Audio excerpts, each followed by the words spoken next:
Today, my mom slipped on ice and broke her ankle. The person whose house she fell in front of came out and yelled at us when I came to help, saying I wasn't her son and how dare I use his driveway. Reddit, what moments have you had where you just thought, what the frick is wrong with you? I once parked my car on the street, completely legally, when visiting a friend. Some guy comes running out of the house yelling at me saying that was his parking spot. He had a large driveway that could easily park 6 cars, but here he is, yelling at me for parking on the street I was completely and totally morally and legally entitled to park on. I pointed to the street sign saying it was okay to park, and he yelled, "I don't care what the fricking sign says, you butthole. Move your fricking car or you will regret it." I ignored his threat and went to visit my friend. It was a late night, and I came out about 3 AM to drive home, only to discover that someone, wonder who, had let the air out of all my tires. Luckily for me I own an air compressor, so I hooked it up to my car's cigarette lighter and pumped the air back into my tires. It was pretty cold out, and not the greatest compressor in the world, so it was a miserable 20 minutes or so. Once I was done, I returned the favor, letting the air out of all the tires in the 4 cars in his driveway as well as his boat trailer. I also superglued his mailbox closed. That made me feel better. Should have glued the valves on his tires. Pretty minor compared to a lot of these, but back when I was 13 or so, my cousin and I were at a small town Mardi Gras parade. We found a convenient spot and stood there, waiting for the parade to start. About 30 seconds later a man tapped my cousin on the shoulder and started cussing her and me out big time for being in his way. Fricking kids, no fricking respect these days, raised by TV and single moms, etc. I turned around and saw an empty folding chair about 30 feet from the roadway, presumably his. Yes, people do set out folding chairs to watch parades, but they usually set them up about 5 feet away from the road, not 30. Yes, we were standing in his way, but that's like yelling at someone for skipping you in the grocery line when you're standing in the produce section. Be there or don't. And a simple "I was here to watch the parade and you're standing in front of me. Could you please find somewhere else" would have worked. He didn't have to automatically go to fricking kids with no respect. Out of spite, he got to stare at the backs of our heads for the next half hour instead of the parade. We caught lots of beads. I was in the car with my grandma on a large 4-lane road in town. A car next to us sideswiped us. Pretty hard actually, so we pulled over to do the whole information exchange thing. The woman in the other car leaps out and starts screaming at my grandma saying, "You are the rudest person I've ever seen. You wouldn't let me over." I had my blinker on. I was completely taken aback. My grandma is the sweetest old lady, and had either of us actually seen her blinker I know Gram would let her over. But there was heavy traffic and her car was directly beside us. I dealt with the beast and the Camry and got her insurance. She ended by saying, "This isn't my fault, that woman should let people over." I laughed, which took her aback. I said, "You're 100% at fault here. And by the way, a blinker is not a yield sign even if we had seen it. Learn how to drive before you hurt or kill someone." Then we left. I was pretty happy when Gram told me her insurance had accepted liability and the agent told her something to the effect of, "Yes, she yells at us too." You're dealing with the typical driver who never uses her blinkers unless she feels she cannot get away without it, like in your case with heavy traffic. In such a scenario, this kind of driver now feels that since she has been so nice as to use her blinker, anyone who does not respect her needs is rude. Where I live, at least half the drivers here are like that. It boggles the mind. My gran fell on the curb in front of my house when she was getting out of her car and broke her hip. She was lying on the ground crying when she said a stranger passed. My gran asked her to just knock on our front door and the person just stared at her and kept walking, and my gran waited an hour until my dad came out and found her. What kind of person just stares at a little 80-year woman crying on the ground? Frick that person. One of my dogs, Golden Lab, was outside running with me and my brother when we heard a lot of barking. We turn around and a Doberman and another large dog, looked kinda like a Rhodesian Ridgeback, were chasing us. I'd met the owners a few times and knew that they had an invisible fence, but I guess it was off. Basically, the dogs mauled my dog and bit my forearm, but I held them off from my brother and he ran home with my dog. I went to their house a couple hours later, after washing out my dog's cuts, and confronted them about it. I asked them basically just to ensure that the fence was working, pay the vet bill, and asked if the dogs weren't diseased. The guy's response was, "Your dog should grow a pair. My dogs aren't even that big," and slammed the door in my face. My family raised heck and the guy ended up paying a nice sum of money. My dog is fine but has some issues with one of her front legs sometimes. I was managing a restaurant on a busy weekend when the tornado sirens went off and the radio told everyone to take cover immediately. My hosts ran to take cover and call their kids at home. Some douchebag customer decides to start yelling at me to seat him immediately. That this was ridiculous. He didn't need to take cover. A tornado did hit, about a mile away.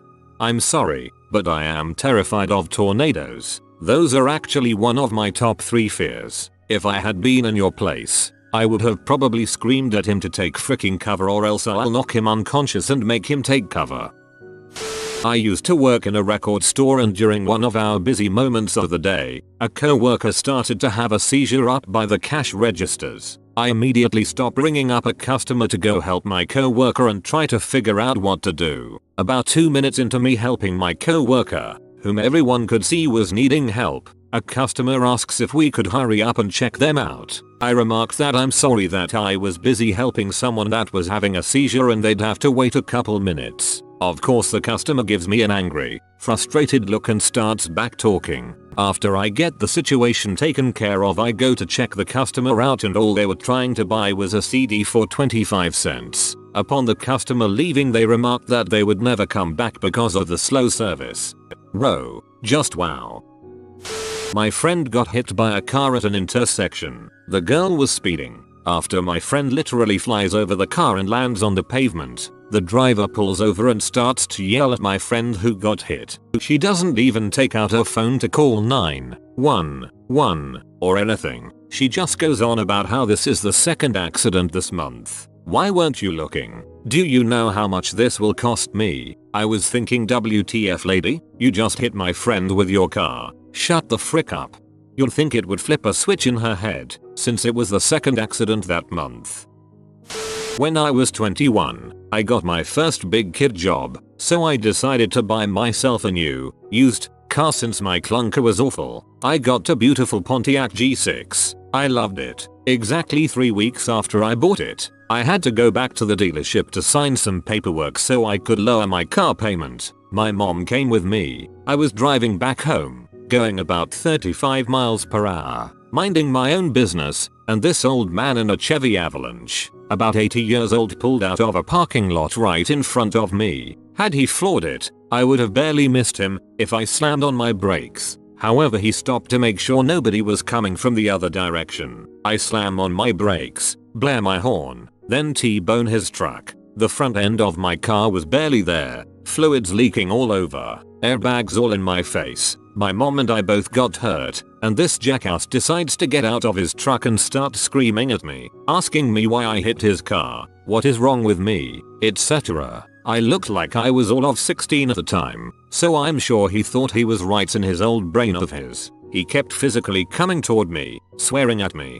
screaming, even when the cop came. Finally, after 10 minutes of screaming, he asked if we were okay, to which my mother went off on him, that we weren't okay, and he had no right being on the road. Come to find out, he hadn't had a valid license for a few years. Seriously though, how did he think that I hit him on purpose? I worked at a small food stand like place once in Disney World. We closed at 3 every day after lunch, and were right next to another food place that remained open. Well, this day, a man came up to our window at around 3:30. We had already closed everything and demanded food. I told him nicely that all of our kitchen had been closed, but there's a similar restaurant, literally like 15 yards away, that served the same items. Well, he freaked out, started screaming and complaining about the service in front of his children and a bunch of other kids. He even called one of my co-workers a moron. I know he was fully aware of Disney's policies to never let anyone go unsatisfied. Maybe he'd get free crap, right? Well, he did. Food and drinks. As he was given this food that came from the neighboring kitchen, I remember I gave him the most "what the frick is wrong with you" look I had ever given, even in risk of losing my job for not looking Disney happy when around a guest. The part that peed me off most is that he acted like that in front of his children. and was rewarded. He didn't even say thank you. I was on the bus to a shopping mall and it was very crowded. Upon arriving, people massed for the doors, and when following behind the torrent of people, in my own pace, I suddenly see an old, 70-80 years woman silently frantic, standing in the middle of the massing crowd trying to get the attention of someone, with tears streaming down her face. Everyone in the entire bus just went by her, some pushing, others commenting but all ignoring. I ask her what's wrong and she points to the front of the bus where I see a pair of legs sticking out below the bus, in front of the front wheel. I can't pull him out. It's my husband, she cries. Apparently, her very old husband was hit in the head by the mirror of the bus, as the couple was waiting to get in, and he was unconscious and bleeding. The bus driver hadn't even noticed anything, so while I checked up on the husband, the bus driver closed the doors and initiated to pull out into traffic. I had to slam the glass really hard to get his attention, and if it wasn't for traffic blocking the road he would have pulled out regardless, thinking I was just a disgruntled, late would-be passenger. What sickens me about this experience is that some people are so busy with their own little lives that they are willing to ignore the tears of a crying old helpless lady, practically brushing up against them, because it might mean that her obvious discomfort might require excessive burdening aid from them that just doesn't fit the planned schedule. What the frick is wrong with some people? This is the only one that really made me sick to my stomach.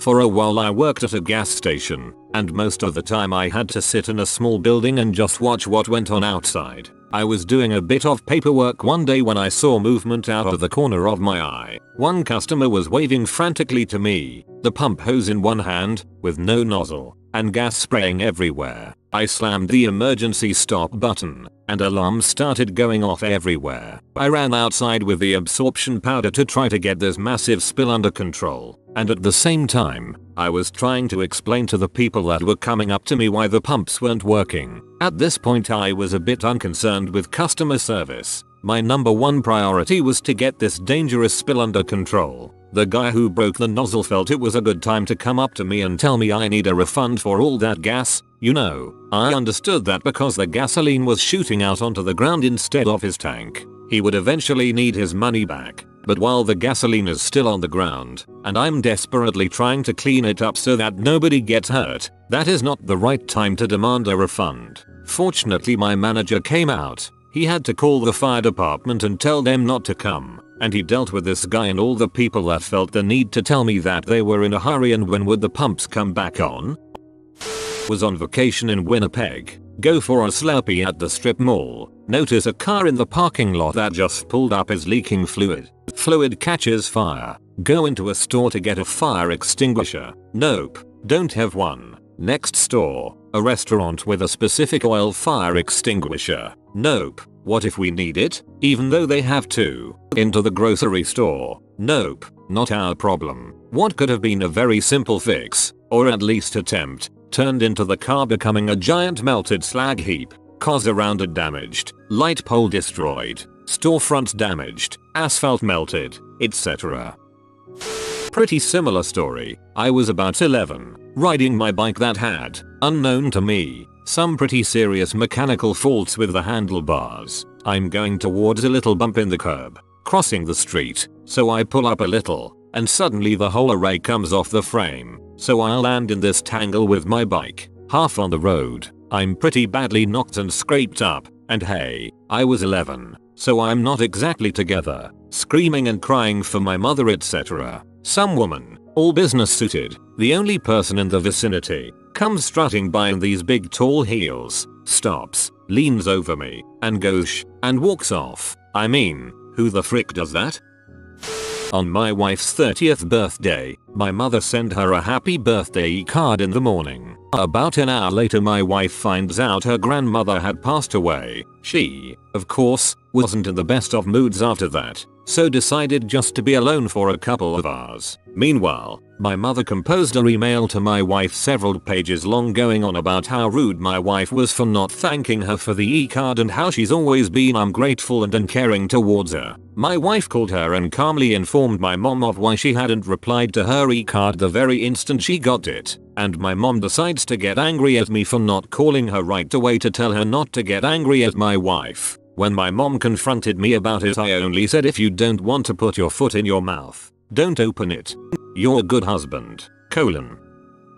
I head out for what I hope will be peaceful walk with my dog, a lab mix. At the end of the day, she's on a leash in the middle of the street. A full-grown German Shepherd comes tearing out her yard without warning and grabs my dog by the neck, starting to shake her as dogs do in a dog fight. My dog is not a fighter and just takes it. I begin kicking the German Shepherd to get it to let go, but it's not having much effect. My dog starts to whimper and I see later it's because the dog has bitten through her ear and it's torn. I increase the strength of my kicks and succeed in kicking the German Shepherd away from my dog, who then runs back in its yard. The owner comes up to me and yells at me angrily for kicking her dog. No apology. I was only wearing sneakers and her dog is unharmed. I say, you have to be killing me. She turns away, calling me an asshole, and begins screaming at the top of her lungs at her daughter. My wife tells me this dog may have bitten another walker. Cops get involved. Unbelievable. You have been visited by the safety doggo. Subscribe and you will be safe from all danger for the next 24 hours. If you are new to the channel, you can subscribe. I publish new videos every day. Until then, check another video, or don't. Either way, have a great day, you magnificent people.